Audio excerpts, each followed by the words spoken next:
Hello friends, welcome to my channel English with Chhagan Arora. Friends, आज मैं आप लोगों के लिए रीड के अंदर जो सेकंड लैंग्वेज है उसमें इंग्लिश का एक टॉपिक है लिंकिंग डिवाइसेस, जिसकी डिमांड आप में से कुछ फ्रेंड्स ने की थी। तो मैं उस लिंकिंग डिवाइसेस टॉपिक को बहुत ही ईजी लैंग्वेज में लेकर आया हूं। आई होप ये वीडियो आपको एग्जाम में हेल्पफुल होगा।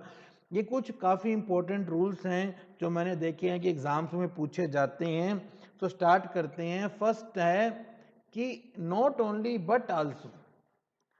अब देखिए, नॉट ओनली के साथ में हमेशा बट आल्सो आता है, लेकिन एग्जाम में क्या दे देते हैं, and also. Not only the master but also the servant were blamed. तो देखिए, मैंने इन सब टॉपिक्स में कोशिश की है कि आपको जो एग्जाम में पूछा जाए सिर्फ उसी चीज पर ही अपने डिस्कस करें। यहां देखिए, नॉट ओनली के साथ हमेशा आपको एग्जाम में मिलना चाहिए बट आल्सो। एग्जाम में वो क्या करते हैं, बट के बदले एंड लगा देते हैं। I like not only Aishwarya but also Katrina. Not only the captain but also the players were delighted. Not only coal but also gold. तो नॉट ओनली के साथ हमें अच्छे से याद कर लेना है कि बट आल्सो आता है, ना कि एंड आल्सो। आइदर और, आइदर के साथ हमेशा और आता है। एरर में वो क्या करते हैं, नोर दे देते हैं। यहां मैंने देखिए, आइदर दी बॉय और हिज पेरेंट्स, आइदर खुशी और I am going, either you और Mahesh has done it, either he और I in office am worried. Either के साथ हमेशा क्या आता है, और आता है। वो क्या दे देते हैं, नोर दे देते हैं। इसी तरह से नाइदर के साथ नोर आता है। एरर में वो क्या दे देते हैं, और दे देते हैं। एक चीज और याद रखिए कि आइदर के साथ और के बाद में भी और ही आएगा। ये देखो कि आइदर राम और श्याम और मोहन, ऐसे ही नाइदर राम नोर श्याम नोर मोहन। हमेशा नाइदर के साथ लाइन में नोर आता है, आइदर के साथ लाइन में और आता है। यहां ये गलती करवाते हैं, वो नाइदर के साथ क्या करते हैं, हमेशा और दे देते हैं। Neither he NOR his wife is good, neither he NOR his wife is guilty, neither Anil NOR Akash has come here, neither student NOR teacher is present, neither this NOR that. हमेशा याद रखना है, आइदर के साथ और आता है, neither के साथ नोर आता है। आल्दो के साथ येट आता है, लेकिन एरर में वो क्या करते हैं, आल्दो के साथ में बट दे देते हैं, आल्दो और दे देते हैं, आल्दो एल्स दे देते हैं, आल्दो एंड दे देते हैं। आएगा हमेशा yet. Aldous he is rich yet he is dishonest, Aldous he is poor yet he is honest, Aldous she is beautiful yet she is obstinate. हमें याद रखना है, आल्दो के साथ येट आता है, बट और एल्स एंड नहीं आता है। नेक्स्ट है, दो के साथ भी हमेशा येट आता है। दो के साथ हमेशा येट आता है। Though he is poor yet he is honest, though she is beautiful yet she is obstinate, though she is rich yet he is dishonest. तो इस तरह से हमें ये याद रखना है, क्योंकि आपके वैसे कोई क्वेश्चन नहीं आएंगे। हमारे यहाँ पे एरर के क्वेश्चन नहीं आते हैं, हमारे यहाँ पे सिंपल क्वेश्चन आएंगे रीड के अंदर। बोथ के साथ एंड आता है। Both Ram and Shyam may come today. Both Geeta and Sita are good girls. Both Ramesh and Suresh are good friends. Both teacher and principal are absent today. So as का प्रयोग क्या है कि positive degree में दो वस्तुओं की तुलना करने के लिए किया जाता है, मतलब नेगेटिव होगा। आप ये कह सकते हैं कि सो एज का प्रयोग नेगेटिव वाक्य में होता है, वहां पर वो सो एज का प्रयोग पॉजिटिव वाक्य में कर देते हैं। दो चीजें ध्यान रखनी है। नंबर वन, पॉजिटिव डिग्री ध्यान रखनी है। नंबर सेकंड, नेगेटिव वाक्य ध्यान रखना है। जैसे देखिए, Ram is not as good as you, not so good as you. Ram is not so clever as you. Ram is not so tall as you. Ram is not so greedy as you. Positive degree देखना है और negative sentence देखना है। As का प्रयोग affirmative और negative दोनों ही प्रकार के सेंटेंस में किया जाता है। Ram is as good as you, ये पॉजिटिव सेंटेंस है। Ram is not as good as you, negative sentence है। Ram is as clever as you, positive sentence है। Ram is not as clever as you, negative sentence है। Ram is as tall as you, positive sentence है। Ram is not as tall as you, negative sentence है।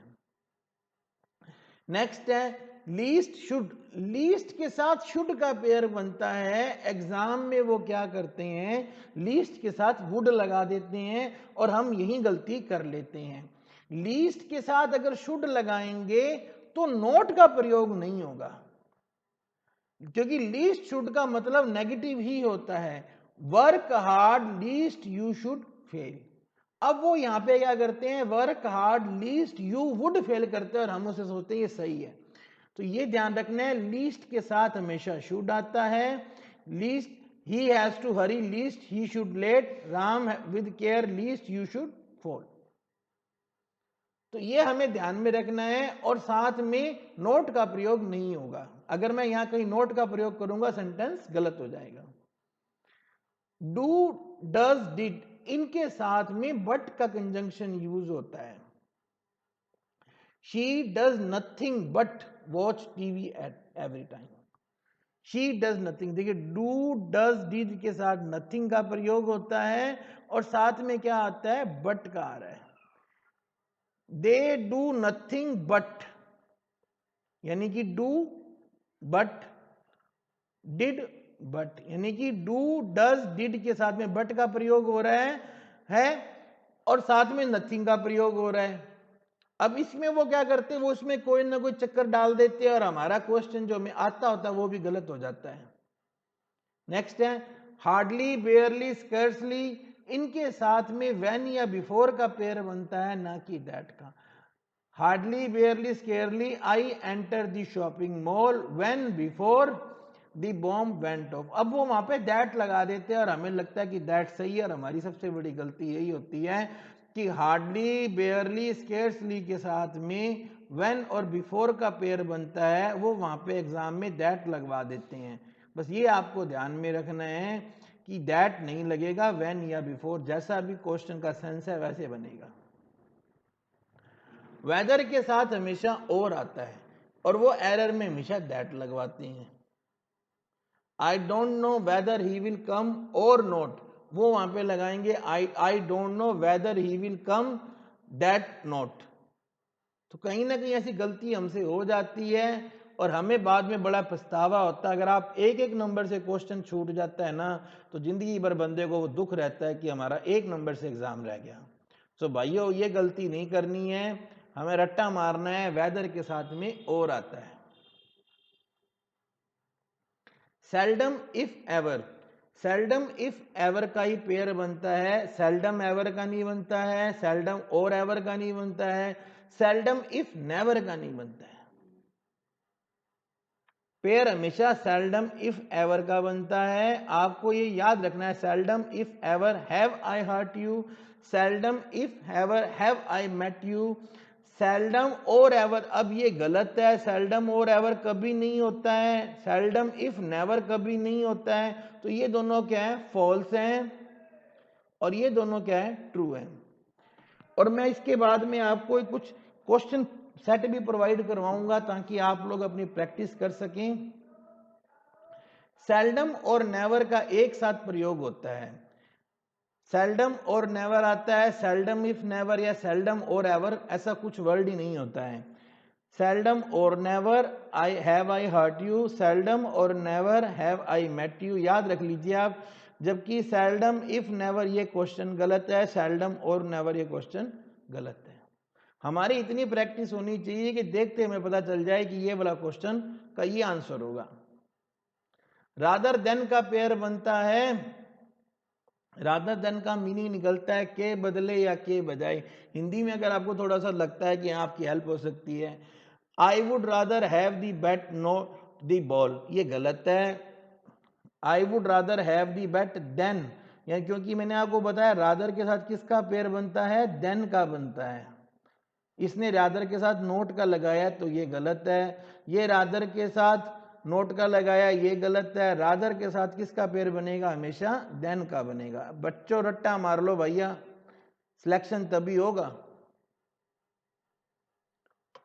Other than, other के साथ then का प्रयोग होता है। हम लोग क्या होता है अपना मीनिंग निकालते हैं अदर के साथ बट लगाकर। I have no other subject but to get a job. भैया भैया कोई ऑब्जेक्ट नहीं है आपके पास, बिल्कुल सही बात है, लेकिन आपका सेंटेंस गलत है। I have no other object but to get a job. I have no other object than to get a job, ये वाला एकदम सही है। अदर के साथ किसका पेयर बनता है? देन का बनता है। यहां इसने अदर के साथ बट लगाया, ये गलत है। अदर के साथ हमेशा किसका पेयर बनेगा? देन का पेयर बनेगा। I have no option but to score a century, गलत है। I have no option than to score a century, ये सही होगा। रिलेटिव प्रोनाउन के साथ या पहले कंजंक्शंस का यूज नहीं होता है, आपको रिलेटिव प्रोनाउंस पता होने चाहिए। और इनके साथ कंजंक्शन के यूज नहीं होता है, जैसे कि हु एक रिलेटिव प्रोनाउन है तो ये इसके साथ में कोई भी कंजंक्शन का यूज नहीं होता। He is a good boy and who is my friend, गलत है। He is a good boy who is my friend, ये सही है। The lady that who is in pink sari is my mother, ये गलत है। The lady who is in pink sari is my mother, ये सही है। नेक्स्ट है बिकॉज सिंस, अगर वाक्य के स्टार्टिंग में आ रहे हैं तो इनका मतलब होता है क्योंकि, और इनके साथ में भी कोई कंजंक्शन नहीं लगता है। हम गलती क्या करते हैं, बिकॉज या सिंस के साथ देयर फॉर सो दस ऐसा वर्ड लगा लेते हैं और हमारा आता क्वेश्चन गलत हो जाता है। यहाँ यही गलती है साहब, देखिए यहाँ तो सही है, because since as he come late he fail to see me, बिल्कुल सही है। Because since he walk up late he fail to catch the train, ये भी सही है। Because since he walk up late therefore so, अब यहाँ मैंने देयर फोर सो जबकि ये लगना ही नहीं था, इसलिए ये क्वेश्चन क्या है, गलत हो जाता है। नेक्स्ट है सर, सच और दैट का पेयर बनता है और सेंस हमेशा पॉजिटिव आता है। सच के बाद नाउन आता है। She is such a girl that she can do everything. He is such a boy that he can complete any task. तो सच दैट का पेयर यहाँ पे सही बन रहा है और सच के बाद में क्या है, ये एक नाउन आ रहा है। सच दैट का पेयर एकदम सही बन रहा है और एक नाउन आ रहा है, और इस तरह से दोनों जो है ये सही है। याद कर लीजिए भैया, हार्डली व्हेन बिफोर और हार्डली व्हेन बिफोर का प्रयोग, स्केर्सली व्हेन बिफोर का प्रयोग मुश्किल से, कठिनता से, की के अर्थ में होता है। इनके बाद देम, देन, दैट इनका प्रयोग नहीं होता। यही हमें याद रखना है कि जो ये देम, देन, दैट है इसका प्रयोग नहीं होता है। Scarcely hardly had he reach the school when before it began to rain, क्योंकि स्केर्सली हार्डली के साथ किसका प्रयोग होता है, व्हेन बिफोर का प्रयोग होता है, इसलिए ये सेंटेंस सही है।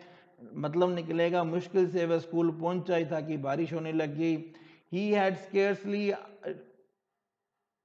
Hardly recovered from fever when before, scarcely hardly साथ व्हेन बिफोर सही है। She has attacked with cold, अभी उसका बुखार ठीक ही हुआ था कि जुकाम से आ गया। Scarcely hardly he reach the school then, than, that, ये देख लीजिए ये गलत है। देन, देन, दैट, यहाँ भी यही गलती है, देन, देन, दैट। तो आई होप फ्रेंड्स ये मेरा प्रयास आपको एग्जाम में हेल्पफुल जरूर होगा। एज का प्रयोग इतना जितना अथवा उतना जितना के अर्थ में अफर्मेटिव और नेगेटिव दोनों टाइप के सेंटेंस में होता है। आप अफर्मेटिव में भी एज लगा सकते हैं और नेगेटिव में भी। Bhavna is as beautiful as he says, Shweta is not as intelligent as Prabha, दोनों में एज का प्रयोग हुआ है। सेंटेंस एक अफर्मेटिव और एक नेगेटिव है। सो एज का प्रयोग इतना जितना उतना जितना के अर्थ में सिर्फ नेगेटिव सेंटेंस में होता है। एज जो है पॉजिटिव नेगेटिव दोनों में होता है। सो एज जो है वो नेगेटिव में होता है। प्रिया इज नोट, नोट आते ही वो सेंटेंस नेगेटिव बन गया है, इसलिए ये सेंटेंस का सो और एज वाला जो यूज है वो एकदम सही है। अगर यहाँ पे नोट ना आता और सो एज होता तो सेंटेंस में यही गलती होती। एज सो का प्रयोग जो है जैसा वैसा के अर्थ में होता है, जैसे as you do so you get, meaning वैसा निकलना चाहिए, जैसा तुम करते हो वैसा तुम पाते हो। हम अच्छा कर रहे हैं हमें अच्छा ही मिलेगा, हम हार्डवर्क कर रहे हैं हमारा सिलेक्शन होगा। बिटवीन के बाद हमेशा एंड आता है, टू नहीं आता।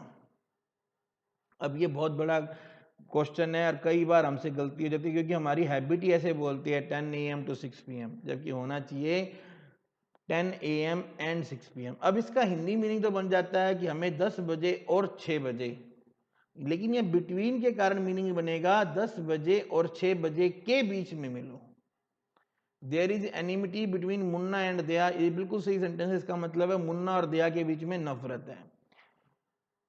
There is enmity between Munna and Daya, ये बिल्कुल सही सेंटेंस है। और आई होप फ्रेंड्स सेंटेंस आपको समझ में आ गया होगा। नॉट बट का प्रयोग बल्कि के रूप में होता है, जैसे कि he does not like Preeti but Neelu, उसे प्रीति नहीं बल्कि नीलू पसंद है। Not mister Prashant but mister Mehra can solve this sum, ना केवल मिस्टर प्रशांत बल्कि मिस्टर मेहरा भी ये काम कर सकते हैं।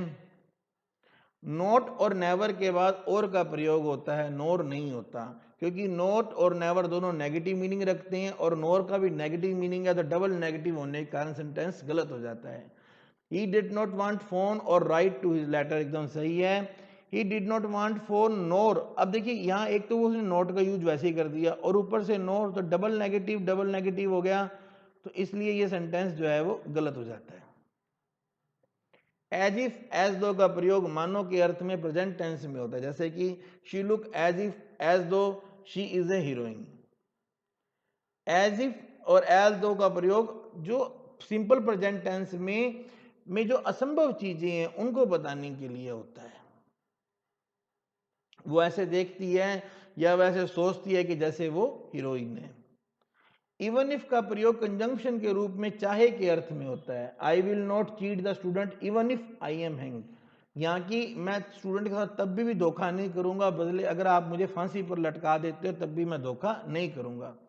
डाउट के बाद अफर्मेटिव सेंटेंस में इफ वेदर का प्रयोग होता है, जबकि नेगेटिव और इंटरोगेटिव सेंटेंस में दैट लगता है। काफी अच्छा पॉइंट है कि अगर आपके पास डाउट है, कहीं किसी वर्ड में कोई डाउट आ रहा है और डाउट के साथ में अफर्मेटिव है, तब दैट या इफ आएगा, इफ और वेदर आएगा। और अगर डाउट के साथ में इंटेरोगेटिव है, तब उसके बाद में दैट आएगा।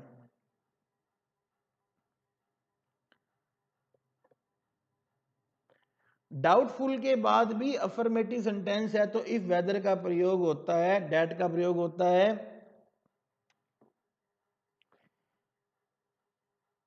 यदि द रीजन वर्ड किसी सेंटेंस में आ रहा है तो द रीजन के बाद दैट का प्रयोग होगा, ना कि due to, because of, on account of, इनका प्रयोग नहीं होगा। अगर द रीजन आ रहा है तो उसके बाद में आपको सिर्फ देखना है सेंटेंस में दैट तो है ना, अगर दैट है तो सेंटेंस सही है। अगर ड्यू टू है गलत है, बिकॉज है गलत है, बिकॉज ऑफ है गलत है, ऑन अकाउंट ऑफ है तो भी गलत है। सिर्फ किसका सही है, दैट का प्रयोग सही है। ऐसे ही द रीजन वाई के साथ में भी दैट आता है, वहां पे भी आपको देखना है due to, because of, on account of तो नहीं आ रहा है। अगर ये आ रहा है तो ये सेंटेंस क्या है, गलत है, क्योंकि द रीजन वाई और द रीजन के साथ में हमेशा दैट का ही प्रयोग होता है। इसी तरह से अनलेस का भी सेंटेंस का यूज काफी अच्छा होता है। अनलेस को हम कंजंक्शन के रूप में अगर यूज करते हैं तो इसका मतलब होता है अगर नहीं, यदि नहीं। ये नेगेटिव है और कंडीशन को बताता है, इसलिए इसके साथ नोट नहीं आता। यानी कि आप ये मान लीजिए कि अगर अनलेस कंजंक्शन है तो नोट नहीं आएगा। You should not waste your time unless you are timid, अगर तुम कायर नहीं है तो समय वेस्ट मत करो। They can't apply unless they R post graduate, अगर वो पोस्ट पीजी नहीं है, स्नातकोत्तर नहीं है, तो वो लोग अप्लाई नहीं कर सकते हैं। You should not waste your time unless you are not timid. अब देखिए यहां पर क्या है कि अनलेस के बाद इसने नोट का प्रयोग कर लिया, इसलिए ये गलत है। अनटिल और अनलेस में एक ही फर्क होता है कि अनटिल जो है वो टाइम को बताता है और अनलेस क्या है, शर्त को बताता है। जिस क्लॉज में ये यूज हो रहे हैं वहां नोट का प्रयोग नहीं होगा, नोट का प्रयोग हो गया तो वो गलत हो जाएगा, क्योंकि ये दोनों का मतलब ही नेगेटिव होता है। अगर हम use of when and while की बात करते हैं तो व्हेन का जब यूज होता है कंजंक्शन के रूप में, किसी एक्शन के एंड होने के बाद जब कोई दूसरा एक्शन होता है तो आता है। व्हाइल का ऐसा यूज नहीं होता है। व्हाइल का यूज अगर एक टाइम में दो काम एक साथ हो रहे हैं ना, तब व्हाइल का यूज होगा। व्हेन का यूज एक काम एंड होगा फिर दूसरा काम स्टार्ट होगा। जैसे कि देखिए the student stood up when the teacher came, जैसे ही टीचर आया वैसे ही बच्चे खड़े हो गए, जैसे ही आया वैसे ही खड़े हो गए, एक काम खत्म हुआ, टीचर आया, बच्चे खड़े हो गए। अब यहां पे मैं वाइल यूज करूंगा तो ये गलत है। When I reach the station the train started, जैसे ही मैं स्टेशन पे पहुंचा ट्रेन चल पड़ी। While I reach the station the train started, ये गलत है। एक काम खत्म हुआ और दूसरा चालू हो गया तो सही है। वाइल का योग एक साथ दो काम चलेंगे। जैसे कि while I was watching TV my mother was cooking, जब मैं तो टीवी देख रहा था और मम्मी खाना बना रही थी, एक ही टाइम था। When I was watching TV, my mother was cooking, ये गलत है। While I was in Patna, my beloved was in Darbhanga, अगर मैं पटना में था तो मेरी जो beloved थी वो दरभंगा में थी, तो ये भी सही है। Use of when and while, when का प्रयोग क्या करेंगे जब हम किसी की एज या लाइफ बताएंगे। जैसे कि when I was a child I lived in my village, जब मैं गांव में था, बच्चा था तो मैं अपने गांव में रहता था। वाइल का एज यूज ऐसे एज या लाइफ बताने के लिए नहीं करते हैं। इट वॉज टाइम के बाद हमेशा व्हेन का प्रयोग होता है। अगर आपको कहीं सेंटेंस में दिख जाए इट वॉज टाइम, में पक्की निशानी है, इट वॉज टाइम दिख जाए तब आपको उसके साथ में क्या करना पड़ेगा, व्हेन का यूज करना पड़ेगा। व्हेन का यूज तभी भी होता है जब तक उसका मीनिंग एज लॉन्ग एज आए। जैसे when there is life there is hope, ये क्वेश्चन में गलत है। जब तक जीवन है तब तक होप है, वहां पे हम करेंगे, क्योंकि इसका मतलब निकल रहा है जब तक का प्रयोग निकल रहा है, यहाँ पे वाइल का प्रयोग होगा। वाइल कहता है कि जब तक मेरा जीवन है तब तक मेरी उम्मीद है, क्योंकि व्हेन ये नहीं कहता है। व्हेन का प्रयोग हम एज बता सकते हैं, व्हेन का प्रयोग हम प्रीपोजिशन के बाद कर सकते हैं। जैसे ये मैंने यहाँ पे मैंने there are detailed rules of when you can or you can't appeal, preposition के बाद व्हेन का अपील यूज हुआ है और वाइल का यूज नहीं होता है। नो सुनर देन का प्रयोग ज्यों ही त्यों ही के यूज में होता है। नो सुनर के बाद देन का प्रयोग होता है, व्हेन देन बट दैट का प्रयोग नहीं होता है। जैसे ही आप नो सुनर का प्रयोग करते हैं उसके साथ आपको देन लगाना पड़ेगा, व्हेन देन बट दैट का प्रयोग नहीं करना पड़ेगा। अगर आप करते हो तो सेंटेंस गलत हो जाता है। व्हेन देन बट दैट का प्रयोग नहीं करना है। No sooner had I reach the station the station had then the train departed. अब देखिए यहाँ नो सुनर आया है और मैंने सेंटेंस में बताया आपको देन का प्रयोग किया, इसलिए ये सेंटेंस एकदम सही है। No sooner had I reach station पर मैंने यहाँ पे but when when that use किया है, तो ये सारे के सारे क्या है, सेंटेंस को गलत कर देते हैं। No sooner did he arrive then, no sooner के साथ देन आया है इसलिए ये सही है। No sooner he arrive but then when that, ये आते ही सेंटेंस क्या है, गलत हो जाता है। अगला भी सेंटेंस ऐसे ही है। सो आई होप फ्रेंड्स ये छोटा सा वीडियो आपको एग्जाम में हेल्पफुल होगा। आपने अपना कीमती समय दिया, इसके लिए आपका बहुत बहुत धन्यवाद। आपका दिन शुभ हो।